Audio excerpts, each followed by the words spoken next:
Jessica's jaw dropped as she stared at the stranger on her doorstep. "I'm sorry, what did you say?" "My great-aunt Amanda left me an inheritance?" The man, dressed in a cheap suit, gave a patronizing smile. "Yes, ma'am. It seems your aunt was quite well off, unbeknownst to most. Funny how the elderly can be full of surprises, isn't it?" Jessica let out an incredulous laugh. "Aunt Amanda? Wealthy? I'm sorry, but you must have the wrong person. That woman lived like a pauper." "Be that as it may," the man replied with a shrug. "Your presence is requested at the reading of her will, Friday at 3 p.m. sharp, at McGrady & Sons Law Offices downtown. Don't be late." He tipped his hat and turned to leave. "Wait!" Jessica called after him, but he was already walking briskly to his car. She closed the door slowly, her mind reeling. An inheritance from Aunt Amanda? It didn't make any sense. Jessica sat at her small kitchen table, nursing a cup of coffee as she thought back on her relationship with her great-aunt. Truth be told, they had never been particularly close. Amanda was a mean-spirited, miserly old woman who never had a kind word to say to anyone. But she was family, and Jessica made an effort to visit her regularly over the years, helping with chores, bringing meals, and arranging birthday celebrations. No matter how slyly Amanda behaved, Jessica always kept a patient smile on her face. Her husband, Stephen, on the other hand, had no time for the old battle-axe. He'd only met Amanda a handful of times, once before their wedding and once or twice after, but that was more than enough for him. The way she lived and the snide comments she made about him, he saw no reason to subject himself to her miserable presence. Jessica sighed, wondering if there could be any truth to the lawyer's claims. Had Amanda really been secretly wealthy all this time? She tried to picture what she would do with an inheritance. Maybe she could finally quit her second job waiting tables on the weekends. Maybe she could actually get a decent night's sleep for once.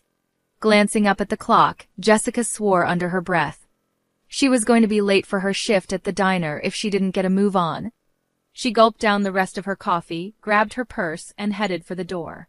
She'd have to call Stephen from the bus and let him know about this perplexing development. As luck would have it, Jessica managed to snag a seat on the crowded bus. She pulled out her phone and dialed Stephen's number, hoping he was feeling well enough to chat. "Hey, babe," he answered groggily.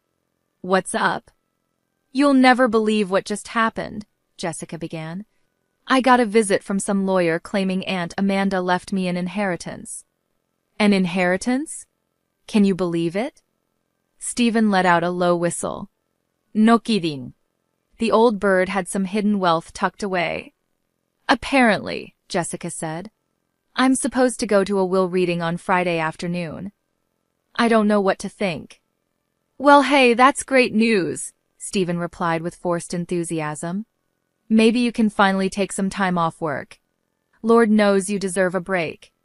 Jessica smiled sadly. If only it were that simple. "We'll see. How are you feeling today? Any updates from your mom?" Stephen's mother, Emma, worked at Mercy Hospital and had been pulling strings to get him seen by specialists for his chronic health issues.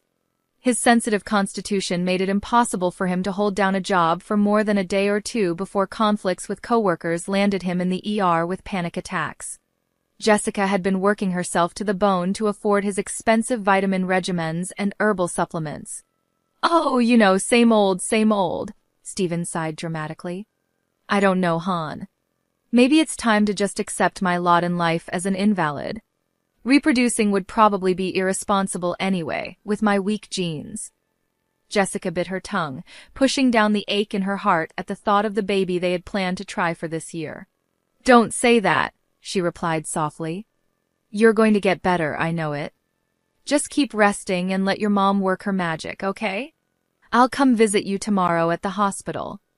After exchanging, "I love you," Jessica hung up the phone and stared out the bus window, trying not to let Stephen's negativity get to her. She had to stay positive. Maybe this inheritance would be the stroke of good luck they so desperately needed. The next morning, Jessica arrived at room 242 in Mercy Hospital, excited to see Stephen.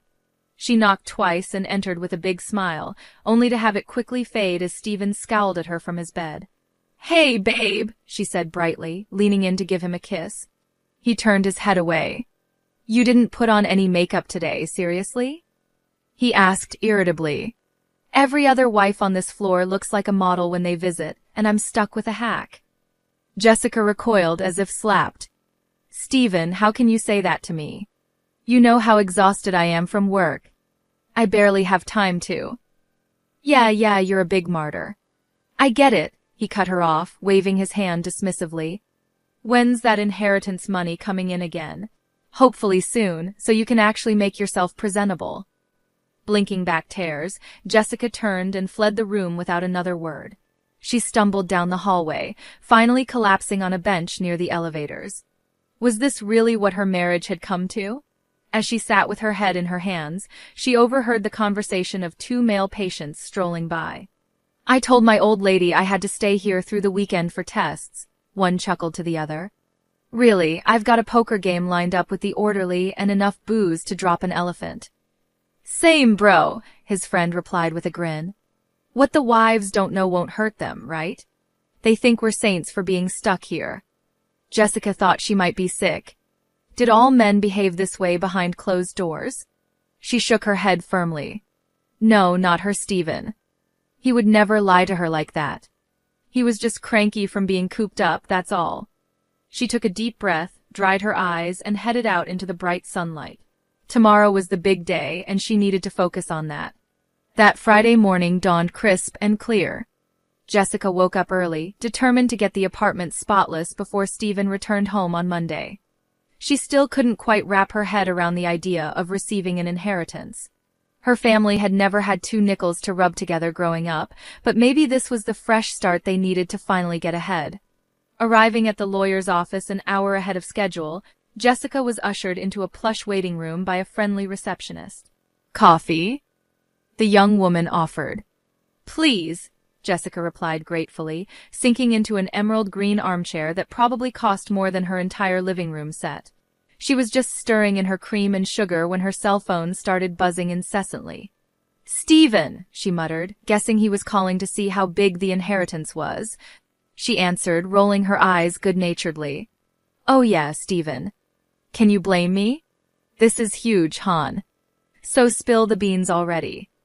I won't know anything for at least another hour, she explained patiently. I promise, as soon as I have a number, you'll be the first to know. As the minutes ticked by, Jessica found herself getting more and more anxious. What would she do if it was life-changing money? What would she do if it wasn't? When her name was finally called, her heart leaped into her throat. Miss Jessica, please come with me. The plush carpet muffled her footsteps as she was led into a stately office with walls lined with law books. An older gentleman in a 3-piece suit rose from behind a massive oak desk to shake her hand. Miss Jessica, I'm Bernard McGrady. So glad you could make it today.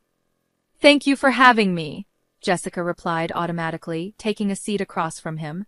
I have to admit, this is all quite overwhelming. My aunt wasn't exactly forthcoming about her finances. Mr. McGrady chuckled. No, she certainly had a reputation for being tight-lipped, but I can assure you, your great-aunt Amanda was a woman of considerable means. He slid a file folder across the desk to her. Jessica opened it with trembling hands and nearly fell out of her chair when she saw the number neatly printed on the page. This has to be a mistake, she gasped. There are too many zeros. It can't possibly be $6.5 million. Mr. McGrady smiled. Let me assure you, there's no mistake. Jessica clutched the folder to her chest, her head spinning. $6.5 million. It was more money than she ever could have dreamed of. A hysterical laugh bubbled up in her throat. Wait until Stephen heard about this. With shaking fingers, she pulled out her phone under the desk and hurriedly typed out a text to her husband. Inheritance is $6,500. Can you believe it? In her excitement, she didn't even realize she left off the last 3 crucial zeros before hitting send. Unable to sit through the rest of the meeting, Jessica made hasty excuses about needing to process the shocking news and fled the office, clutching the legal folder containing her new future. She had to see Stephen right away and share this incredible, life-altering development. He was going to absolutely flip. Bypassing the bus, she hailed a cab and barked out the address to Mercy Hospital, fidgeting the whole way there as the city blocks crawled by. When the car finally pulled up to the main entrance, she threw a wad of bills at the driver, not even bothering to wait for change. She took the stairs two at a time up to the second floor, bursting with excitement to reveal their new fortune to the love of her life. As she approached room 242, however, the sound of familiar voices made her pause outside the door. It was Stephen and his mother, Emma, deep in conversation. Jessica knew she shouldn't eavesdrop, but something compelled her to remain still and listen. "And the stupid cow actually bought it," Stephen was saying, his tone dripping with derision. "Can you believe she thinks I'm actually sick? Like I'd ever waste my time in this hellhole if I didn't have to." Emma laughed. "You've got her wrapped around your finger. So naive, that one. I still can't believe you married so far beneath you." "Tell me about it," Stephen groaned. "But did you hear the best part? Aunt Amanda left some money. Once she gets that transferred over to my account, I'm dropping her like a bad habit. Let her keep playing nurse and housekeeper to some other sap." Jessica felt the blood drain from her face. She blinked rapidly, convinced she must be having some sort of nightmare. There was no way this could be real, but the cavalier laughter coming from Stephen and Emma confirmed the devastating truth. Her entire marriage, her entire life with this man, had been nothing but a lie. Unable to listen to another word, she turned and fled, not even noticing the hot tears streaming down her cheeks. She ran and ran until her lungs burned and her feet ached. When she finally stopped to catch her breath, she found herself by the East River, staring out at the murky water. As she watched the swirling currents, Aunt Amanda's voice echoed in her head. "That boy is a lazy freeloader who's going to bleed you dry," the old woman had warned Jessica after meeting Stephen for the first time. "Mark my words, Missy, you're making a huge mistake." At the time, Jessica had written it off as the ramblings of a bitter old spinster. But now, with her heart shattered into a million pieces, she saw the truth of it with stunning clarity. Aunt Amanda had been right all along, and by some miracle she had ensured Jessica would have the means to break free before it was too late. Squaring her shoulders, Jessica turned her back on the river and strolled purposefully down the sidewalk. She had calls to make and divorce papers to file. As for Stephen, he would be in for the shock of his life when he came home on Monday to an empty apartment. In the meantime, Jessica decided she would go stay with her best friend, Tara, for a few days before taking off on a much-needed solo trip out to the Hamptons to heal. For the first time in years, as the warm June sun beat down on her face, Jessica felt a flicker of hope. Maybe, just maybe, her life wasn't ruined after all. Maybe this was just the start of an incredible new chapter. She couldn't wait to find out. 3 days later, Stephen hobbled to the door of their apartment, prescription pain meds in hand. "Honey, I'm home," he called out mockingly. "Where's my inheritance check?" Silence greeted him. Frowning, he looked around in confusion, noticing the bare walls and empty shelves for the first time. A single sheet of paper lay on the kitchen counter. "Dear Stephen," it began in Jessica's familiar loopy scroll. "By the time you read this, I'll be long gone. And in case you haven't figured it out yet, I know everything. I know you've been faking being sick to avoid working. I know you and your mother have been laughing at me behind my back. And I know you were planning to take my money and run. Well, the joke's on you because that inheritance wasn't $65,000, it was $6.5 million. And every penny of it is mine. I've already filed for divorce. You have 30 days to collect your things and get out of my apartment. Have a nice life. Jessica." Stephen let out a strangled yell of shock and rage as the letter fluttered to the floor. He kicked a chair in frustration, swearing up a storm. How had he underestimated her so badly? He thought he had her under his thumb. As he sank to the ground in defeat, Jessica was worlds away, stretched out on a beach chair with the sea breeze ruffling her hair. She sipped a fruity cocktail as she watched the waves roll in, thinking about the cozy beach bungalow she had just put an offer on. "Everything happens for a reason," Aunt Amanda used to say. Jessica raised her glass to the sky in a silent toast, thanking her wise aunt for the lesson and the inheritance.